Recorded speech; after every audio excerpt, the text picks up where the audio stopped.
तो अयोध्या के दिल में क्या है, अभी हम हैं अयोध्या के राम की पैड़ी में और यहाँ पर चलिए शुरू करते हैं अपनी बहस। गौरव तिवारी हैं, कांग्रेस पार्टी के हमारे साथ जुड़े हैं। दान बहादुर सिंह समाजवादी पार्टी से हमारे साथ जुड़े हैं। महंत बाल योगी, आप अयोध्या के ही निवासी हैं। और पवन शास्त्री बीजेपी से कुछ समय में आने वाले, और कल्की राम जी हमारे साथ जुड़े। बहुत बहुत धन्यवाद आप सबका। मैं सबसे पहले आपसे शुरू करना चाहता हूं और मैं ये जानना चाहता हूं कि जब ये नारा लगाया जाता है भाजपा समर्थकों द्वारा कि आएंगे तो योगी ही, तो ये मान करके क्यों बैठे हैं लोग कि आएंगे तो योगी ही? क्योंकि जब आप लोगों से बात करते हैं तो, या अभी मैं यहाँ बात करूंगा, बहुत एक लंबी फहरिस्त है ऐसी चीजों की जो कि उन्होंने नहीं हासिल की है और लोग नाराज हैं। ऐसा मैं अयोध्या की बात कर रहा हूँ। अयोध्या को पहली बार पूरी दुनिया देख रही है। आज तक जब दीपावली होता था लोग अयोध्या नहीं देखते थे, अपना घर सजाते थे। अब लोग अपना घर बाद सजाते हैं, पहले अयोध्या देखते हैं। योगी जी ने किया क्या नहीं है? जो नहीं हो रहा था वो योगी जी ने किया है, और योगी जैसा कोई नहीं। आएंगे योगी ही। वजह बहुत है। कौन सी वजह? बहुत वजह है। भ्रष्टाचार नहीं हुआ है, आतंक मतलब अराजकता पे बिल्कुल शून्य हो गया है। पूरे उत्तर प्रदेश में 5 सालों में एक दंगा नहीं हुआ। आप लखनऊ से आए हैं, मैं आपको बता दूं, बापू भवन के पीछे एक बिल्डिंग है, ओसियार बोलते हैं। हर 3 महीने पर वहां पर एक कन्या या औरत छत से कूद जाती थी, जहां तमाम विधायक निवास है। 4.5 सालों में एक भी हादसा नहीं हुआ है। इसको आप क्या कम समझते हैं? आप ये लखनऊ की बात कर रहे हैं, लेकिन मैं अयोध्या की बात कर रहा हूँ। मैं आपसे अयोध्या के संदर्भ में सवाल पूछना चाहता हूँ कि आपके हिसाब से यहाँ पर क्या ऐसी चीज है जो कि योगी आदित्यनाथ नहीं कर पाए? योगी आदित्यनाथ जी अयोध्या में 42 बार आए, केवल इवेंट मैनेजमेंट किए हैं। जितना इवेंट मैनेजमेंट किया है वही पैसा अगर विकास कार्यों में लगा देते तो आज अयोध्या चमकती होती। 5 साल में ये कोई काम नहीं बता सकते कि जिसका शिलान्यास और उद्घाटन दोनों किया हो। यही अयोध्या का मेन रोड छोड़ दीजिए, जितनी गलियां, जितनी सड़कें हैं, सीवर लाइन जो सपा के शासन में पैसा आया था वो 5 साल में कंप्लीट नहीं कर पाए। ऐसा कोई काम नहीं कर पाए कि एक ओवरब्रिज बनवा लिए हो। सपा शासन में 2 ओवरब्रिज फैजाबाद शहर में बने थे। जितनी सड़कें थी वो अब भी सपा शासन की ही हैं। केवल 1.5 किलोमीटर इन्होंने सड़क बनाया है कि यही दिखा के लौटा देते हैं कि बाहर वाले आवे, बड़ा प्रसन्न हो जाए। टीवी पे बहुत बढ़िया दिखता है। 1.5 किलोमीटर की अयोध्या। आप बताइए, आपने सुना क्या बोला उन्होंने? देखिए, सड़कें पहले भी थी, सड़कें बनी हैं, उनका क्योंकि अब पूरा फोकस खाली योगी जी के भगवा पर है और कोई फोकस है नहीं। योगी जी ने बहुत कुछ किया है, फिर बता रहा हूँ, बहुत कुछ किया है। सड़कों का जैसे कि क्या काम बता दें अगर अयोध्या, मैं सिर्फ अयोध्या के संदर्भ में बात। जहाँ खड़े हैं आप, 5 साल पहले अगर यहाँ आए होंगे तो यहाँ खड़े होने जगह नहीं थी। खड़े होने लगे, आज आप खड़े हैं। आज पूरी दुनिया बिना काम के हो रहा है सौंदर्यीकरण राम की पैड़ी का। ये अयोध्या में, पूरे उत्तर प्रदेश में जब भूमिगत जब लाइन बिछाई गई, सबसे पहले अयोध्या में सड़कों का जाल बिछा। चलिए, अयोध्या में एयरपोर्ट बन रहा है, अयोध्या में रेलवे स्टेशन नया बन रहा है, अयोध्या में राम की पैड़ी बन गई। लेकिन अयोध्या में और भी बहुत सारी दिक्कतें हैं। अयोध्या में बेरोजगारी की भी नहीं, ये तो सौंदर्यीकरण, मैं ये किसी से नहीं छुपा है, ये बात तो सच है। सौंदर्यीकरण हुआ है, घाट भी बहुत सुंदर लगता है, बहुत अच्छा लगता है। उसमें भी 13 मंदिर, केवल 13 मंदिर। आप अपने कैमरामैन से घुमा के कह दीजिए, जहाँ तक योगी बाबा का निगाह जाता है उतने ही मंदिर। इधर खंडहर पड़ा है, इधर खंडहर पड़ा हुआ है। और आप तो सुबह आए हुए हैं, अगर आप शाम को आते तो सारी लाइटें आपको बंद मिलती है, और अगर आप हैं तो शाम को देख लीजिएगा, यहाँ सारी लाइटें बंद दिखती है। और श्री अखिलेश यादव जी ने भी क्या सुंदर हम संतों के लिए बगल में 55 करोड़ रुपए का ये भजन संध्या बनाया है। अगर इन्होंने राम की पैड़ी का सौंदर्यीकरण किया है तो यहाँ अखिलेश यादव जी ने प्रोजेक्ट इतना सुंदर दिया। ये सामने कॉम्प्लेक्स बना हुआ श्री अखिलेश यादव जी ने बनाया है। घाट पे 27 चेंजिंग रूम श्री अखिलेश यादव जी ने बनाया है। यहाँ पे 14 कोसी पंचकोसी परिक्रमा मार्ग में वृक्षारोपण, 85 सड़कें, यहाँ पे अंडरग्राउंड बिजली, अंडरग्राउंड सीवर, ऐसे अनेक कार्य उन्होंने किया है। एयरपोर्ट की बात कर रहे हैं आप, और ये महाराज जी बता रहे हैं, लेकिन अभी तक एयरपोर्ट की जमीन रिक्वायरमेंट नहीं हो पाई, डबल इंजन की सरकार होने के बावजूद। और यहाँ पे जो है बड़ी सी प्रतिमा बनने वाली थी, राम जी के नाम से मूर्ति बनने वाला था, हमने भी सुना था, आपने भी सुना होगा, और मीडिया के माध्यम से भी खूब चला था चैनलों पे। अभी तक वो मूर्ति का पता नहीं चला। तो और फिर रोजगार के दिशा में अस्पताल भी नहीं है यहाँ पे, कोई बड़ा अस्पताल, कोई बड़ा शिक्षा के लिए कोई बढ़िया जो है वो खोला गया। बताइए, आप बताइए। देखिए, एक तो हो गया मंदिर से इस जगह की पहचान, जो कि कोई छुपा नहीं सकता। मंदिर से पहचान रहेगी, अयोध्या की पहचान हमेशा से रही है। लेकिन इसके अलावा अयोध्या की और भी बहुत मूलभूत जो जरूरतें हैं, आपको लगता है, जैसे उन्होंने तमाम चीजें गिराई पिछली सरकार ने जो की, आपको लगता है कि वो कुछ जगहों तक ही सीमित रह गया, जैसे यहाँ पर दियों तक ही सीमित रह गया? ऐसा कैसे कर सकते हैं?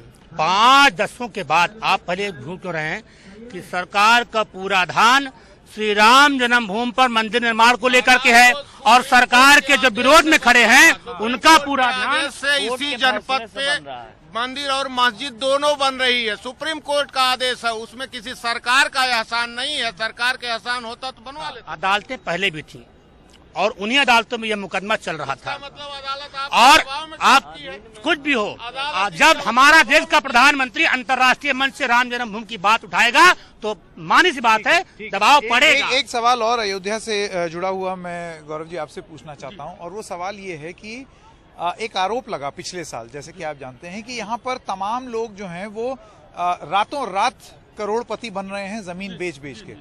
आपको लगता है कि एक अवसर ढूंढने की कोशिश की है कुछ लोगों ने जो कनेक्शन रखते हैं कि चलिए रातों रात माला माल बन जाए? देखिए, ये बीजेपी के लोगों का पुराना सिद्धांत रहा है आपदा में अवसर तलाशने का। कोरोना काल में आप ध्यान दीजिए कि कोरोना से जुड़ी हुई चीजें, चाहे ऑक्सीमीटर रहा हो, चाहे कोरोना से संबंधित दवाइयां रही हो, मास्क रहे हो, सरकार ने इस पे 1 पैसा भी टैक्स कम नहीं किया। लोगों को महंगे खरीदने पे मजबूर किया। ब्लैक मार्केटिंग हम लोगों ने देखी कि 200-200 रुपए का इंजेक्शन 20-20 हजार रुपए में। अयोध्या में भी वही हो रहा था। अयोध्या में भी वही हो रहा था। और दूसरी चीज, आप ये जो बता रहे हैं लोग करोड़पति बने हैं, उसमें अयोध्या का चेहरा नहीं होगा, उसमें अयोध्या का चेहरा नहीं होगा। आप डाटा उठा के देखिए, गुजरात के लोग उसमें ज्यादा होंगे। अयोध्या की संपत्ति का लाभ गुजरात के व्यवसायियों को देने की ये साजिश हो रही है अयोध्या में। अयोध्या का कोई विकास नहीं होगा, न अयोध्या के लोगों का विकास होगा। ये पिछले 5 से 8 सालों में लोगों को समझ में आ गया है। विकास के नाम पर, संकेत जी आप देखिए, विकास के नाम पर अयोध्या में एकमात्र श्री राम अस्पताल है जिसमें 8-8 चीजों के डॉक्टर नहीं है कई सालों से। एक अल्ट्रासाउंड मशीन पड़ी है, उसको चलाने वाला पैथोलॉजिस्ट नहीं है। सुनते जाइएगा भाई साहब, एक भी शिक्षा का नया केंद्र नहीं बना सके, बेरोजगारी ये दूर नहीं कर सके। इनके गृह राज्य मंत्री लोकसभा में कहते हैं कि 9,140 बेरोजगारों ने आत्महत्या की है। आप देखिए कि अभी कुछ दिनों पहले खबर आई थी अखबारों में कि देश के बैंकों में रखा लाखों लोगों का सोना नीलाम होने जा रहा है, और उसी के साथ खबर छपी थी कि अडानी एशिया के सबसे अमीर आदमी बन गए हैं। आप देखिए, ये जो पैसा कमाकर अपने उद्योगपति मित्रों को देने की, आपको लगता है ये सब भी अयोध्या के मुद्दे हैं? बिल्कुल, क्यों नहीं मुद्दे होंगे? अयोध्या के मुद्दे होंगे, बिल्कुल अयोध्या के मुद्दे होंगे। इसलिए मुद्दे होंगे कि अयोध्या की जनता को राष्ट्रीय सरकार सरोकार है। अयोध्या के ही मर्यादा पुरुषोत्तम राम ने पूरी दुनिया को सामाजिक सद्भाव और समरसता का संदेश दिया था। तो वो संदेश इस चुनाव में अयोध्या की जनता भी पूरे प्रदेश और पूरे देश को देगी कि ये वो अयोध्या नहीं है जिसको आप लोग समझते हैं और जिसको गोदी मीडिया दिखाती है। ये भी एक चुनौती हम लोगों के सामने है। ये वो अयोध्या नहीं है कि जिसको गोदी मीडिया दिखाती है। ये वो अयोध्या है जो पूरी दुनिया और पूरे समाज में बड़े से बड़ा क्रांतिकारी। हम तो अपने लिए जिम्मेदार हैं। आपको बस इतना बता दें, अपने चैनल पे जो हम दिखाएंगे उसके लिए हम जिम्मेदार हैं। एक सेकंड, पवन शास्त्री जी भी हमारे साथ हैं, आपका बहुत बहुत स्वागत। यहाँ पर जो चर्चा हो रही थी वो ये है कि क्या किया, कैसे किया, कितना और कार्य होना है अयोध्या में। एक उपलब्धि यहाँ पर जिसका उल्लेख यहाँ पर हुआ कि सौंदर्यीकरण हो गया है, बिल्डिंग कुछ बेहतर हो गई हैं, लेकिन इसके अलावा जो मूलभूत जरूरतें हैं अयोध्या की, आपको लगता है वो पूरी हुई हैं यहाँ के स्थानीय लोगों की? जैसे कि यहाँ पर बहुत सारे लोगों का रोजगार है दुकानों में, और कई दुकानदारों का ये कहना है कि जब आप सड़क चौड़ी करेंगे, विकास का कार्य है, लेकिन उसमें किसी के पेट पे लात पड़ेगी। इसका आप जवाब किस तरीके से देंगे? सड़कें जब चौड़ी होंगी तो व्यापार भी चौड़ा होगा, आवागमन भी चौड़ा होगा, लोगों का फ्लो बढ़ेगा, और हम उनको उजाड़ करके आसमान में नहीं भेज रहे हैं।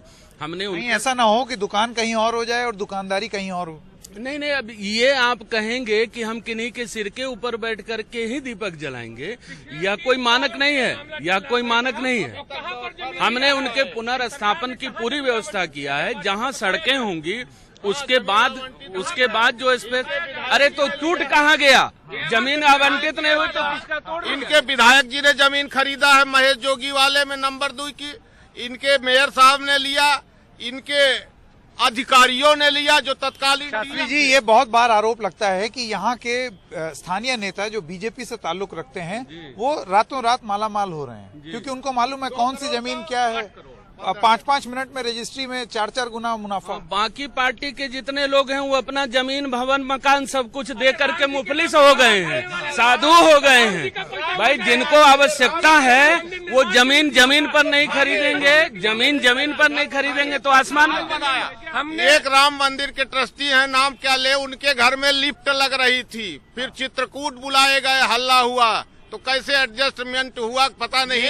मर्यादा पुरुषोत्तम राम के बनने वाले मंदिर के नाम पर पैसा खाने वाले लोग हैं। राम जी के पैसे से यहाँ जमीनों की खरीद फरोख्त कर रहे हैं। 10 लाख की जमीन 10 मिनट में 10 करोड़ की हो जा रही है। बीजेपी के लोग बेच रहे हैं, बीजेपी के लोग खरीद रहे हैं। बताइए, आपको इसका जवाब देना। वही गवाह भी है, रजिस्ट्री में वही गवाह भी है, वही लोग गवाह हैं। रजिस्ट्री में गवाह की जरूरत है तो गवाह नहीं रहेंगे तब भी प्रश्न उठेगा, और गवाह है तब भी प्रश्न उठेगा। ये कोई विषय ही नहीं है, कोई मुद्दा नहीं है। किसी के घर में लिफ्ट, अच्छा मैं इन सब चीजों से एक बात करो, किसी के घर में लिफ्ट लग रही है तो घर के अंदर में हमको इतनी परेशानी हो रही है। आपने अपने घर की सीढ़ियां तोड़वा दिया है क्या? अच्छा ठीक है, अब एक एक करके देखिए, एक ये तो अब कुछ मुद्दे हैं। आखिरी कुछ मैं सवाल पूछना चाहता हूं, और वो सवाल मैं आपसे शुरू करता हूं। जहां गए उत्तर प्रदेश में बेरोजगारी, सांड, ये सारे मुद्दे जो हैं ये हर जगह देखने को मिले। आपको लगता है यही अयोध्या की भी टीस है? ठीक है, एक पहचान है मंदिर से, बहुत जरूरी पहचान है, लेकिन इसी अयोध्या को अस्पताल भी चाहिए, इसी अयोध्या को शिक्षा भी चाहिए, और इसी अयोध्या को रोजगार भी चाहिए, और यहाँ के किसानों को भी सांड से मुक्ति चाहिए। आपको लगता है ये यहाँ के मुद्दे रहेंगे? हाँ, देखिए ये सब मुद्दे तो हर डिस्ट्रिक्ट का मामला है।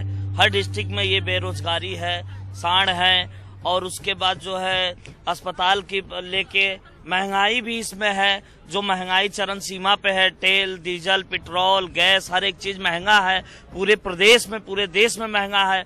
और अयोध्या के कुछ किसानों, लेकिन ये जो छवि है योगी आदित्यनाथ भगवाधारी, जिनको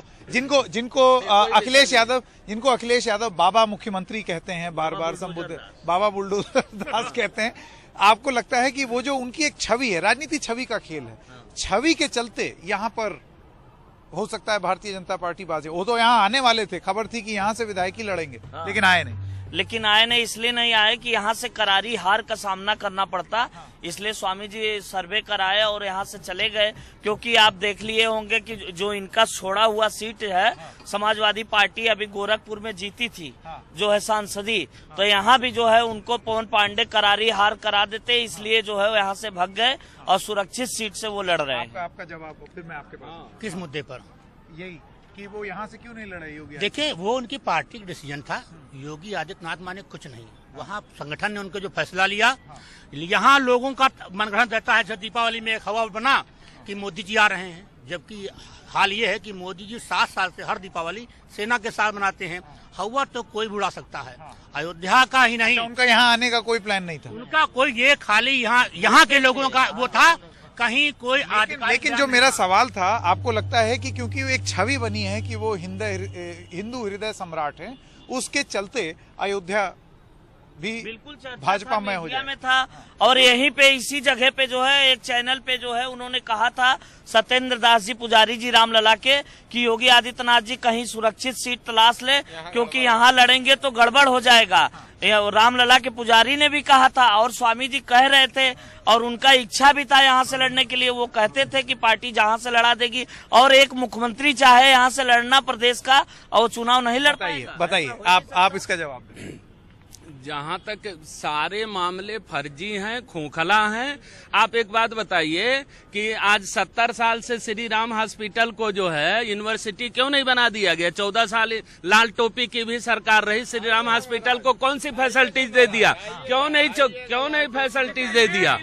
जो व्यवस्था है, सुनिए, जो व्यवस्था, आप लोग अनट्रेंड हैं, हम लोग ट्रेंड हैं, ये सही बात है। हम लोग ट्रेंड हैं। लाल टोपी यहाँ पे लाल बनाया गया टोपी अस्पताल लाल नहीं टोपी बनाया गया। हनुमान जी का पसंद रंग है, क्रांति का रंग है, गरीबी और अमीरी का खाई का अंतर मिटाने के लिए। और जो इन्होंने कहा, नहीं, एक सेकंड, विकास के बारे में बात करें। विकास के बारे में देखिए, इन्होंने कहा कि 70 साल में तो इनके ऊपर वाले ने पूरा देश की संपत्ति बेच दिया कि कोई पूर्वज की बनाई हुई संपत्ति बेचने वाला नालायक पुत्र होता अस्पताल है। के बारे में जो स्वामी जी ने बताया, कोरोना काल में ड्रामा सेंटर जो बना हुआ मेडिकल कॉलेज, ये श्री अखिलेश यादव जी ने ही बनाया। जो हम लोग जो घर परिवार के और लोग एडमिट होते थे तो वहीं एडमिट होते थे। श्री राम अस्पताल तो है, लेकिन अखिलेश यादव ने। मेरा आखिरी सवाल अब आपसे, आपने सुन लिया सबकी बात। अयोध्या इस बार भारतीय जनता, आपके हिसाब से भारतीय जनता पार्टी पर विश्वास क्यों करेगा? सिर्फ राम के चलते, राम के नाम पर, या काम के नाम पर भी? नहीं, राम, काम, दाम, आराम, हमारा ये चारों मुद्दा है। रोटी, कपड़ा, वो कह रहे हैं दाम भी, दाम वाली बात पकड़ ली दाम भी उन्होंने, है। ये कि दाम बढ़ रहा है जमीनों की। नहीं, दाम जो बढ़ रहा है वो आएंगे तो घटा देंगे। वो कौन इकोनॉमी पॉलिसी है? ये सही बात ये है कि सांड और भैंसा लाल कपड़ा देख के भड़कता है, ऐसे सब लोग इस समय भगवा देख के भड़क रहे हैं। समझ गए? ये भड़कने से नहीं होगा। ये सुनिए, 30 साल से अयोध्या अखंड रूप से राम भक्तों की रही है। मैं पार्टी की बात नहीं कर रहा हूँ। और जो लाल पार्टी कलर है, आप इसलिए बोल रहे हैं? नहीं, भैया इस रंग को तो छोड़ दीजिए। इसने आपका क्या बिगाड़ा? ऐसा लाल कपड़ा देख के भड़कता ही है, ऐसे ही बंटवारा करेंगे। देखिए, ये रंग के आधार पर, भाषा के आधार पर, संस्कृति के आधार पर सबका बंटवारा कर देंगे। ये बंटवारा करने वाले लोग हैं। आप सब लोगों का बहुत बहुत धन्यवाद एनडीटीवी में जुड़ने के लिए। अब देखना ये होगा कि 10 मार्च को अयोध्या वाकई में किस दिशा में जाएगा। समाजवादी पार्टी एक बार यहां से जीत चुकी है, लेकिन फिर 2017 में हारी भी है। इस बार क्या होगा वो देखते बने। ज्यादा वोटों से जीतेगी, सर्वाधिक वोटों से जीतेगी। बहुत बहुत धन्यवाद आप लोगों का हमारे साथ जुड़ने के लिए। प्रमोद श्रीवास्तव, उसामा शाह और सचिन गुप्ता के साथ संकेत उपाध्याय, एनडीटीवी।